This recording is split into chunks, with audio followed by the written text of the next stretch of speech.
Welcome! In today's video, we'll be looking at an introduction to the causes of the Civil War. And we'll do three things. We'll give you a true general introduction. Secondly, an overview of three main causes of the war. And finally, a table of contents for the following videos on the causes of the war. From American history, many students are very familiar with the Civil Rights Movement. And if we were in person, I would ask you when it is, based on your study of the Civil Rights Movement, that African Americans gained the right to vote. And most students guess sometime in the 1950s or 60s or 70s or thereabouts, based on their study of the Civil Rights Movement in American history in the 1950s and 60s. They're often shocked when I tell them that it is plain in black and white in the Constitution, the 15th Amendment in 1870. How in the period following the Civil War, there was a black man representing South Carolina in the United States Senate named Hiram Revels. And yet, nearly 100 years later, you have Martin Luther King and the entire Civil Rights Movement, the Voting Rights Act and the Civil Rights Act, 1964 and 1965, where equality before the law and equality in terms of the right to vote remains, famously, but a dream. So how do we explain this? How do we explain this discrepancy that 100 years went by and yet the equality regardless of race in the right to vote had been plainly in the Constitution for nearly 100 years? It's that many people fail to realize the fact that one of the main reasons slavery was abolished in the Civil War was as a punishment inflicted on the South by the North because of the war.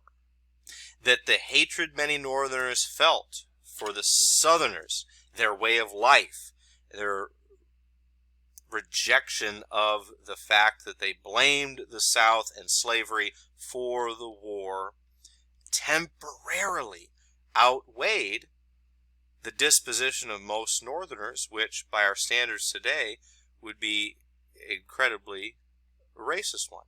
Again, among Northerners, which is a popular misconception, which leads me to several others. One, a misconception that the Civil War began as a Northern crusade to end slavery, and this is just not true. The war became a crusade to end slavery by the North as it went along. Causes of the war included things like Southern demand for and desire for independence, a Northern desire to save the Union, a Southern desire to preserve slavery, a Northern desire to preserve a Republican form of government. There was the sense that the Southern Confederacy rejected Republican Democratic form of government when their candidate and candidates lost an election. They rejected its result and seceded because they were effectively rejecting democracy and a Republican form of government.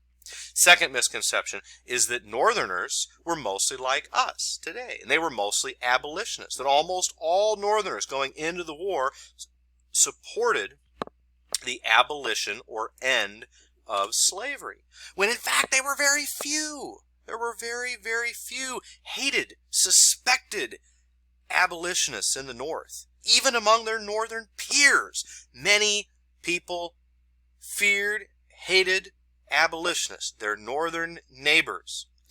Most Northerners were, again, by today's standards, very racist. That we, today, looking back, many students fail to realize that one can be against slavery and yet still in favor of racism or segregation or prejudice. That simply because one happens to be extremely prejudiced or racist, that doesn't mean you're incapable of looking at the system of slavery and being opposed to that.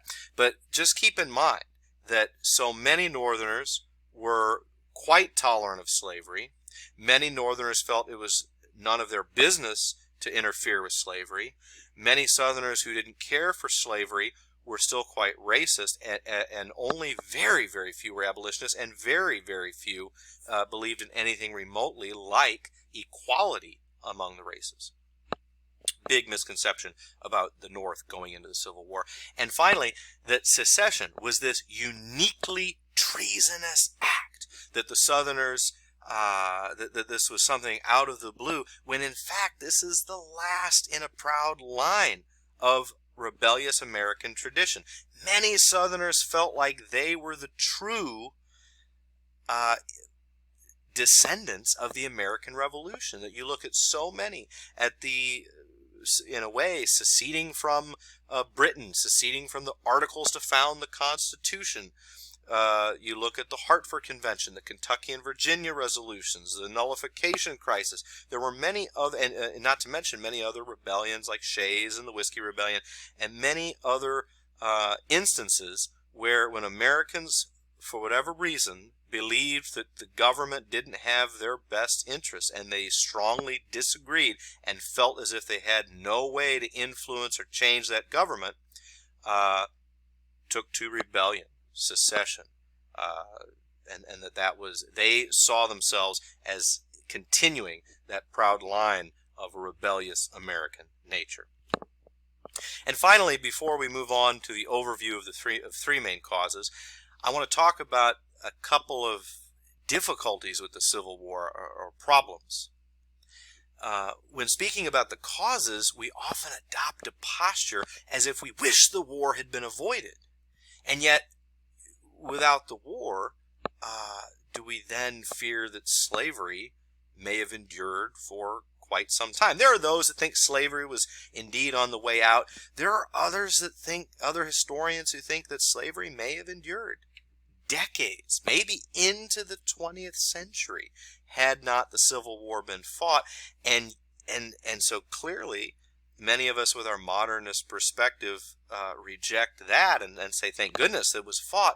On the other hand, the war itself was this terrible, terrible catastrophe that destroyed towns, brought ill will among Americans, and took so many lives, and wounded and maimed so many other men. I don't have a good answer to that question, but merely that it is one of the difficulties we face when speaking about the Civil War. Let's move on to our second topic, an overview of three main causes. These are overview causes. Without each of these, you would not have the U.S. Civil War.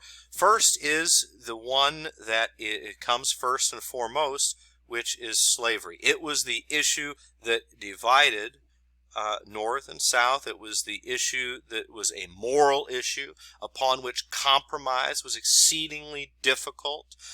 In the South, it was the fundamental building block on which their system of capital was based, on which their social system was based, and for many Northerners, it was something morally objectionable, particularly the abolitionists, something that they could not compromise with. Now, there's also a large segment of the North for whom it was not a moral concern that slavery was bad for the slave. There were also many Northerners who believed slavery was bad for them, for white Northerners, because if slave owners were allowed to extend into the Western territories, that it would restrict their own ability to freely compete with slave owners. And so that's one complication, one wrinkle to throw in there.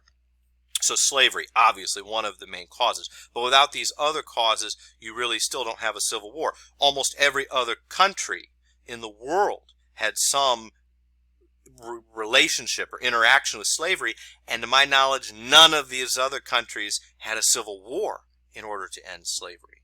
The United States was largely unique in that regard. And so why else do we have that? Next is the idea of sectionalism, that the issue of slavery, not that it was just slavery per se, but that slavery was largely concentrated in one section of the country. That one section, the North, had almost no slaves, and that one section, the South, had almost all of the slaves. This goes back to, ironically, what the founders of the country believed when they designed the Electoral College and many other parts of the Constitution. They believed that it was in fact states that would align with one another, and they didn't really believe that we may have a party system.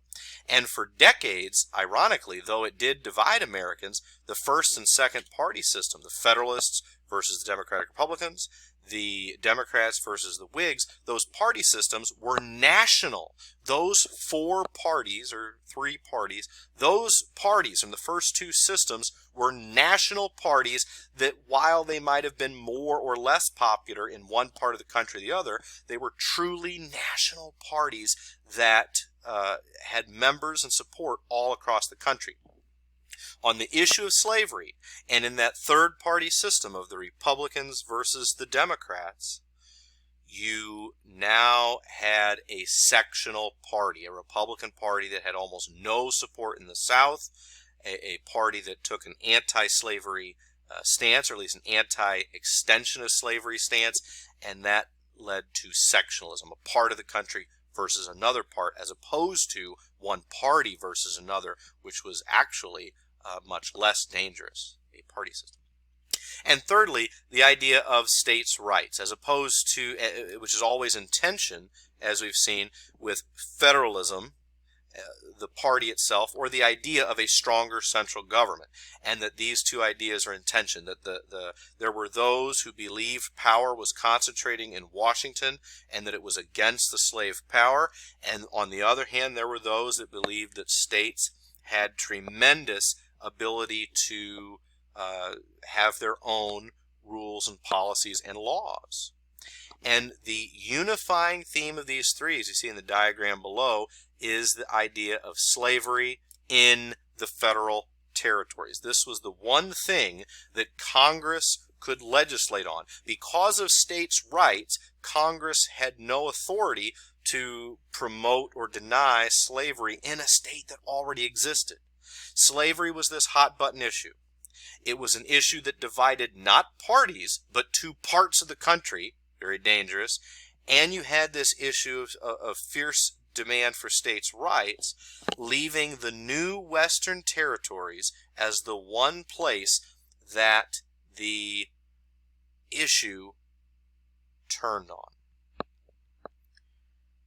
And the key platform of the Republican Party of Abraham Lincoln that was so objectionable to Southerners that made many of them promote secession in 1860 and 61 is the fact that on the Republican platform was a demand to halt any and all expansion of slavery in the federal territories. Lastly, let's conclude with a summary, an overview of the following videos and lessons. Next, we will take a look at the rise of abolitionism and the subsequent defense of slavery. As slavery is more attacked, it becomes more ardently defended as well. Next, we'll take a look at the possibility of what could happen with these hotly contested Western territories. Might slavery be guaranteed there? Might it be banned there? Might they draw a line? Might they let each territory or state decide for itself? We'll explore those possibilities. We'll do several videos on the topic of westward expansion, and I'll let that speak for itself. We'll talk about the real and imagined Southern fear of slave rebellion. We'll talk in detail about the practice of slavery in the federal territories and the crises of the 1850s and the final failed, mostly, attempts at compromise leading up to the war. Thanks for watching.